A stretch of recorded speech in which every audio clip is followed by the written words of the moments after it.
एक और भारत और पाकिस्तान के बीच मैदान में जंग चल रही थी, दूसरी जंग सोशल मीडिया पे थी। पाकिस्तान की ओर से लगातार प्रोपेगेंडा वॉर के तहत फर्जी वीडियो, पुरानी तस्वीरें, यूक्रेन के युद्ध ये बताकर शेयर किए जा रहे थे कि वो इस युद्ध में भारत को हुए नुकसान की हैं। एक और भारत सरकार का प्रेस इंफॉर्मेशन ब्यूरो यानी पीआईबी इन तस्वीरों की जांच कर रहा था लगातार और बता रहा था कि ये फेक न्यूज़ है। हर एक न्यूज़ की जांच करके उस पर स्टैंप लगा के आगे भेजा जा रहा था। लेकिन सोशल मीडिया पर सक्रिय भारत के युवाओं ने भी इस मामले में भारत के पक्ष को दुनिया के सामने रखने और पाकिस्तान के दुष्प्रचार की पोल खोलने में कोई कसर नहीं छोड़ी। सोशल मीडिया पर सक्रिय के-पॉप बैंड के लाखों प्रशंसक भारत के पक्ष में सक्रिय हो गए। रिवर्स इमेजिंग और अन्य तकनीकों के जरिए पाकिस्तान के फर्जी दावों की पोल खोलने लगे। के-पॉप यानी कोरियन पॉप के तहत दुनिया के सबसे लोकप्रिय बैंड बीटीएस के फैंस, जिन्हें बीटीएस आर्मी कहा जाता है, वो भारत के पक्ष में लगातार सोशल मीडिया पर पोस्ट डालने लगे। इस मौके पर बीटीएस के फैंस ने दूसरे बहुत ही मशहूर के-पॉप बैंड जैसे ब्लैक पिंक के फैंस के साथ अपनी पारंपरिक साइबर लड़ाई छोड़ दी। ब्लिंक्स नाम से मशहूर ब्लैक पिंक के लाखों फैंस भी भारत के पक्ष में सोशल मीडिया पर उतर आए। तो बीटीएस और ब्लैक पिंक पहली बार साथ आए। इन दोनों ही बैंड्स के युवा फैंस की ये एकता साइबर मीडिया पर छा गई। कई प्रशंसकों ने कहा कि दोनों बैंड के प्रशंसक ऐसे कभी साथ आते नहीं देखे गए, लेकिन भारत के लिए उन्होंने अपनी जो पारंपरिक प्रतिद्वंदिता है, ये जो उनका एक ट्रेडिशनल उन दोनों के बीच में टकराव रहा है, उसे उन्होंने भुला दिया है और भारतीय सेना के साथ साइबर वर्ल्ड में खड़े हो गए। ये बता रहा है कि दौर कितना बदल गया है। युद्ध सिर्फ ज़मीन पर ही नहीं लड़े जाते, बल्कि इंटरनेट और सोशल मीडिया नाम की जो दुनिया है, एक वर्चुअल दुनिया, उस पर भी लड़े जाते हैं। और ये जो वर्चुअल दुनिया है वो बड़ी ताकतवर है, क्योंकि ये सीधे आपको अपने एकांत में आपके दिलो दिमाग पर असर करती है।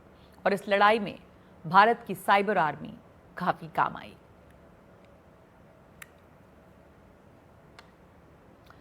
साथ साथ ये भी बता दूं कि एक भारतीय व्हाट्सएप नंबर के जरिए पाकिस्तानी खुफिया ऑपरेटिव पीआईओ भारतीय रक्षा अधिकारियों के रूप में पत्रकारों और नागरिकों को कॉल करके ऑपरेशन सिंदूर से जुड़ी जानकारियां लेने की कोशिश कर रहा है। आप इस झांसे में बिल्कुल भी मत आइए। राजीव रंजन हमारे साथ हैं। राजीव, आप इसकी हमें विस्तृत जानकारी दीजिए कि किस तरह का ये फर्जीवाड़ा चल रहा है, किस तरह का खतरा है इससे, कैसे ये फोन्स आ रहे हैं जिनसे ऑपरेशन सिंदूर से जुड़ी हुई जो संवेदनशील जानकारियां हैं वो हासिल करने की कोशिश हो रही है। देखिए, सेना द्वारा जो जानकारी दी गई है, हमें एक इंडियन व्हाट्सएप नंबर है, वो नंबर है 734092 एक इस नंबर के ज़रिए लगातार जो कॉल किया जा रहा है, मीडिया पर्सन को कॉल किया जा रहा है, कुछ एक डिफेंस पर्सन को कॉल किया जा रहा है और उनसे बताया जा रहा है कि हम डिफेंस पर्सनल हैं और हमें ऑपरेशन सिंदूर से जुड़ी जानकारी चाहिए। जब से उसके बाद जो पहलगाम आतंकी हमला होने के बाद जो भारत ने जो जवाबी कार्रवाई की है, पाकिस्तान जो पूरा जो साइबर जो उसका ग्रुप है वो इस तरह की हरकत पर उतर आया है। इससे पहले आपको ध्यान में होगा कि छोटे बच्चों को स्कूल, आर्मी पब्लिक स्कूल की बात करें या फिर बुजुर्गों की जो वेटरन के नेटवर्क की बात करें, हर जगह अटैक करने की कोशिश करता है और हर जगह गलत एक दुष्प्रचार जो है भारत के खिलाफ लगातार छिड़े हो चुके। आमने सामने की लड़ाई में जीत नहीं पा रहा है और भारत जिस तरह से पाकिस्तान को जो एक सबक सिखाया उसका सामना वो नहीं कर पा रहा है, तो वो एक दुष्प्रचार का सहारा ले रहा है। कभी ये बता रहा है कि हमने S-400 को तबाह कर दिया, कभी ये बता रहा है कि हमने ब्रह्मोस सिस्टम को तबाह कर दिया, हमने हमारे जो ड्रोन और मिसाइल जो है इसने ये किया वो किया, जबकि अगर वास्तविक स्थिति अगर देखिए तो वो बिल्कुल उलट है। जैसे भारतीय सेना ने बताया कि हमने पाकिस्तान के जो जितने एयरबेस से 8 से ज़्यादा एयरबेस को हमने तबाह किया हुआ है, तो हमने पहले की तस्वीर दिखाई और बाद की तस्वीर दिखाई। हमने पाकिस्तान के फाइटर को तबाह किया हो तो वह भी सब कुछ दिखाया गया। एयर डिफेंस सिस्टम जो पाकिस्तान को तबाह किया वह भी दिखाया गया।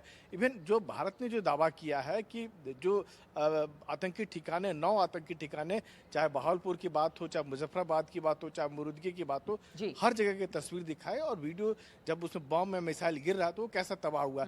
मतलब हमने सच्चाई के साथ बात रखी और पाकिस्तान इसलिए कह सकते कि डर गया है, सहम गया है और अपने ऑडियंस को बताने के लिए या उसके विश्वास जीतने के लिए इस तरह अनर्गल जो प्रोपगंडा का सहारा ले रहा है, कभी कुछ कह के जानना चाह रहा है, कभी कुछ कह के ऑपरेशन के बाद जानना चाह रहा है। और उस हालात में और भी डरा हुआ है कि जब भारतीय सेना ये कह रही है कि हमारे सारे जो हैं एसेट जो हैं, सारे मिलिट्री स्टेशन जो हैं वो कार्रवाई के लिए तैयार हैं, कोई भी सरकार अगली मिशन देती है, अगर पाकिस्तान नहीं चेतता है, नहीं सुधरता और अपने आप को आतंकवाद से दूर नहीं करता है तो। बिल्कुल, धन्यवाद आपका राजीव। जैसा आपने कहा कि अनर्गल प्रोपेगेंडा का इस्तेमाल कर रहा है पाकिस्तान, यहाँ पर भारत की तरफ से जो भी कार्रवाई हुई है वो सटीक रही है और वो सबूतों के साथ सामने आई है कि भारत ने क्या किया है और भारत ने ये क्यों किया है।